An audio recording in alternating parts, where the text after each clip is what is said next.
Ola a todos, no vídeo explicativo de hoxe imos a tratar sobre os acontecementos da nosa historia máis cercana que ven a basicamente concluírse en que son os primeiros pasos que deu o ser humano para adentrarse na idade contemporánea. En Europa o fito máis trascendental que nos temos en conta para fixar ese cambio de idade moderna a idade contemporánea é a Revolución Francesa. Entón, neste vídeo tratará e titularase basicamente como o apartado número 4 e as causas da Revolución Francesa. E así como coñeceremos o título deste vídeo, por que vai ser tan importante a Revolución Francesa como tamén para entender as súas causas. Esta revolución, evidentemente, deuse en Francia, de aí o seu nome, dende o 1789 e podémosla dar por finalizada 10 anos despois, no 1799, do 89 ao 99. Foron 10 anos de puro frenetismo e de puro caos e de cousas que se foron facendo sobre a marcha, sen unha planificación previa. Pero iso non lle resta importancia. De feito, en Europa posiblemente sexa un dos acontecementos de maior importancia, un acontecemento capital para o futuro do que será Europa e, polo tanto, non somos herederos directos desta Revolución Francesa. A Revolución Francesa, basicamente, simplificando moitísimo, foi o inicio da guerra en Europa contra o absolutismo. A guerra directa, armada. Digamos que os seus objetivos era, polo tanto, eliminar o absolutismo e a sociedade estamental. Tamén digamos que triunfou, pero o seu éxito foi, como dicilo, curto. Non se alongou no tempo. Por qué? Como veremos nun futuro, rapidamente a Revolución Francesa corrómpese, acaba nunha dictadura militar liderada por Napoleón e logo de Napoleón imos volver absolutamente ao principio, a unha monarquía absoluta. Pero por que é realmente interesante a Revolución Francesa? Por as súas consecuencias máis duradeiras. Digamos que plantou a semilla en Europa dese inicio das revolucións liberais en contra do absolutismo e evidentemente espallou esas ideas tan que construen a nosa Europa actual, que son a función da liberdade, a importancia da liberdade, a importancia da separación de poderes e a importancia da igualdade. Estas tres ideas espalláronse a través principalmente da forza con Napoleón, o dictador que veremos nun futuro, e logo, unha vez xa terminou Napoleón, cuajou en varios países europeos que tiveron as súas revolucións independientes nestes territorios hasta que liberaron a súa guerra particular co absolutismo. Pois ben, como sempre insisto nas clases, todos os acontecementos teñen as súas causas. E, evidentemente, a Revolución Francesa non vai ser unha excepción.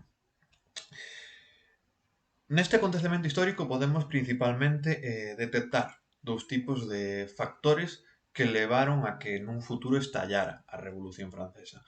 Podémolos identificar entre os factores ideolóxicos e os factores socioeconómicos.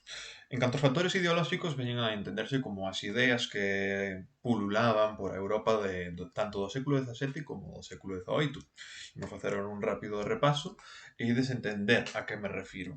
Nós xa estudamos, por exemplo, a Revolución da Gloriosa, que se deu en Inglaterra a finais do século XVII e que acabou deixando de lado o absolutismo e instalando por primeira vez un parlamentarismo, o que se coñece como parlamentarismo inglés, o embrión do que a día de hoxe somos nós como, por exemplo, España é unha monarquía parlamentaria.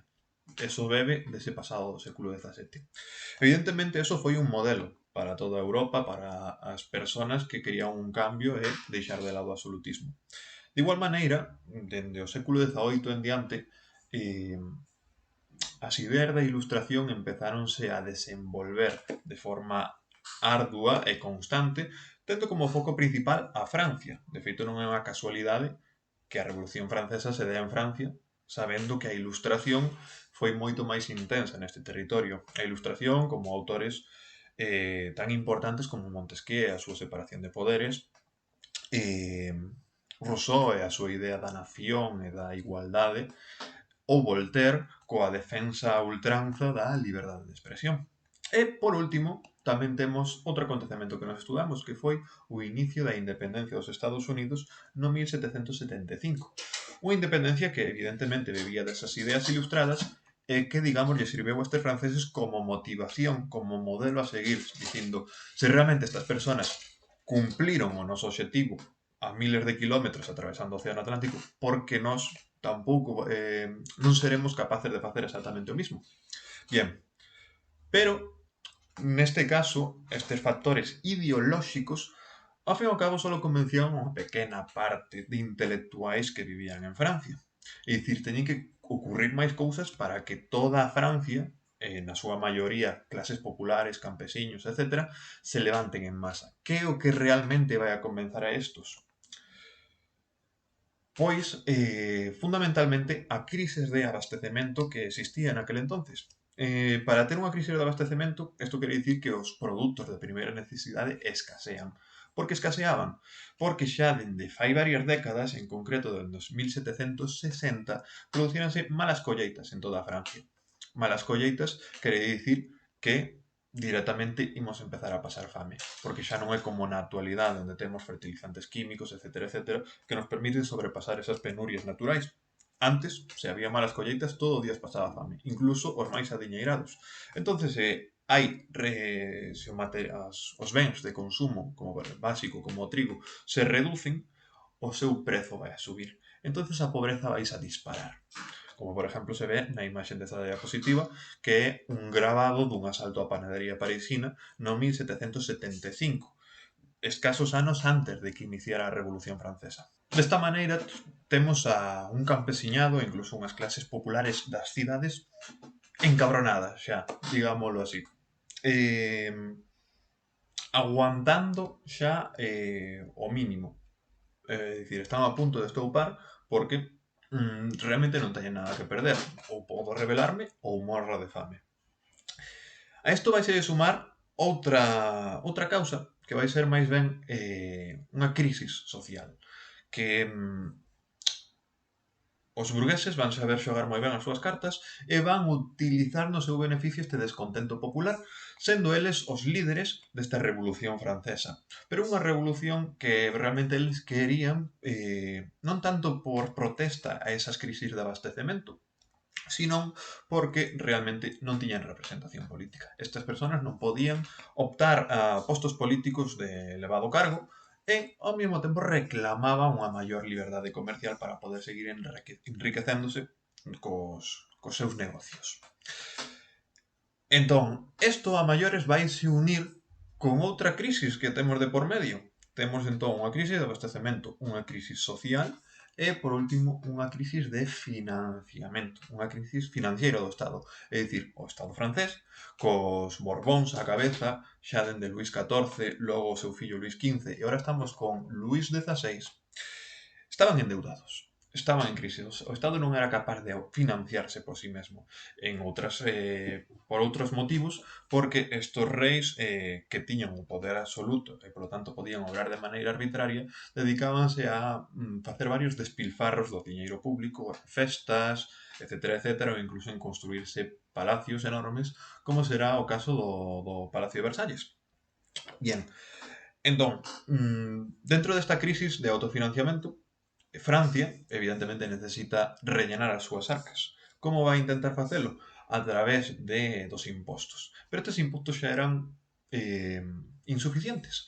Así que os ilustrados daquel entonces, Luís XVI, o rei actual de Francia, era un rei ilustrado e, polo tanto, estamos nun despotismo ilustrado, que o vimos na aula, empezan a convencelo de que a mellor solución aos problemas de Francia é que, en vez de subir os impostos, os amplíe a todas as clases sociais, é dicir, tanto a non privilexiados como a privilexiados. Esta idea danlla no 1789, ano do inicio da Revolución Francesa. É aí onde comezan os problemas. Luís XVI acepta, pero como el non era o capaz por sí solo de facer esta reforma fiscal, é dicir, de impoñer uns novos impostos, ten que convocar o que se vai a coñecer como os Estados Xerais, que os convoca no 1789.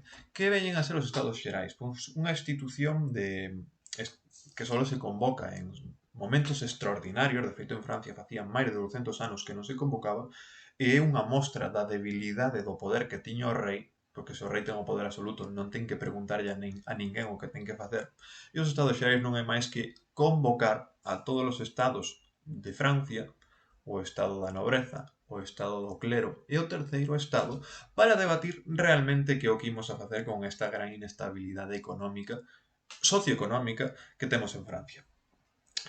Bien, ¿qué se vai a votar entonces aquí? Ampliar os impostos a todos os estados, tanto privilexiados como non privilexiados. Evidentemente, a nobreza e o clero, os privilexiados, puxéronse rapidamente en contra. E tiñan todas as de ganar porque xa de tempo pretérito, dende moito antes, estas votacións que se facían nos estados xerais era un por estamento. Temos 3 estamentos, é dicir, un número impar. Evidentemente, o terceiro estado vai a votar a que eses impostos se amplíen a todos, e os privilexiados, que son dous, van a votar en contra.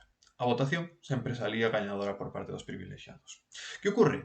Que aquí, de novo, xa estamos nun despotismo ilustrado, é dicir, un rei asesorado polos ilustrados, e os burgueses empezaron a facer presión, e tal vez sería a mellor idea e incluso máis justo e igualitario para todos, que o voto non fora por estamento, sino por persona. Os burgueses evidentemente non eran tontos e sabían perfectamente que eles eran a gran maioría da poboación, igual o 90% ou máis formaba parte do terceiro estado, así que sin ningún tipo de duda gañarían esa votación.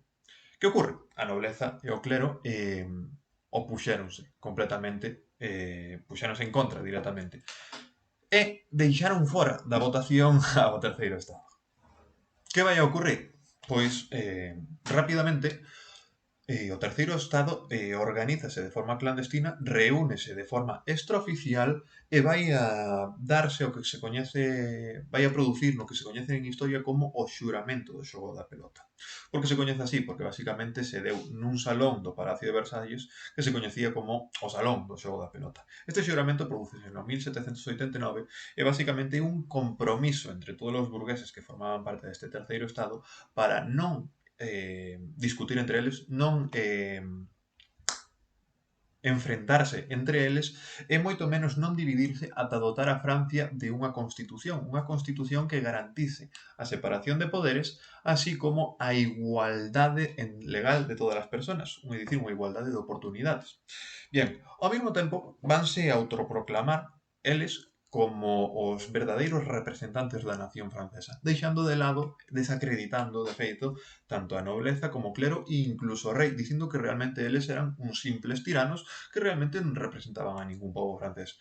Creando así o que se coñece como Asamblea Nacional, que ven a ser un parlamento como o que o día de hoxe, por exemplo, temos en España, onde se elaboran as leis, é dicir, o parlamento que representa ao pobo.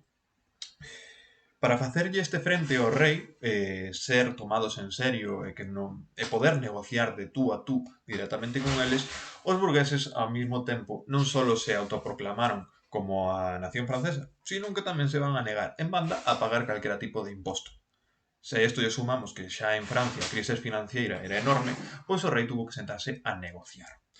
Mentres iban pasando os meses, ao mesmo tempo os burgueses tamén aproveitaron para crear o que se coñece como a Declaración de Dereitos do Home e do Cidadán, tamén no mesmo ano de 1789, e onde se empezan a recoller cuestións tan fundamentais como o dereito á liberdade, liberdade de expresión, liberdade de pensamiento, liberdade de credo, é dicir, eu podo ter a religión que queira, a igualdade, todas as persoas son iguais ante a lei, empezanse a abolir antigas leis, como por exemplo as leis señoriais, de que había vasallos que estaban ligados aos seus señores, tiñan que pagarlle unha serie de tributos, etcétera, etcétera.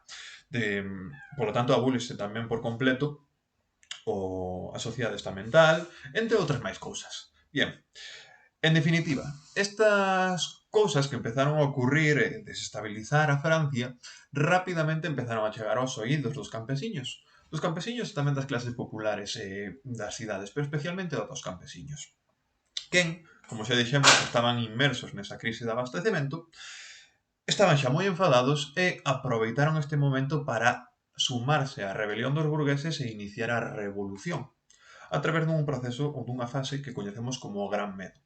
Estes campesiños aproveitaron a debilidade da nobreza e do clero para empezar a perseguilos en masa, ajusticiándoos, matándoos das formas máis atroces posibles e e ao mesmo tempo destruindo as súas residencias, os seus pazos, que ao fin e ao cabo era o símbolo do poder estamental e do poder absoluto. Hai que dicir tamén que esta época, esta fase do Gran Medo en ningún momento estuvo liderado polas burgueses, sino que xurdiu de forma espontánea polo rencor que o campesiñado tiña hacia os seus señores feudais. Entón, aquí, e xa rematando, Luís XVI, de repente, para evitar que esta revolución chegase á radicalización absoluta e, polo tanto, que os quitaran do trono e que Francia se convertise nunha república, spoiler, é o que ocurrirá nun futuro, pois sentouse a negociar definitivamente co Terceiro Estado e chegaron a un pacto que se deu en outubro do 1789, onde o rei Luís XVI aceptaba abandonar, deixar de lado o modelo de monarquía absoluta e aceptaba o modelo de monarquía constitucional, donde imos xa ter unha separación de poderes e o rei únicamente iba ter sobre o seu poder o poder executivo.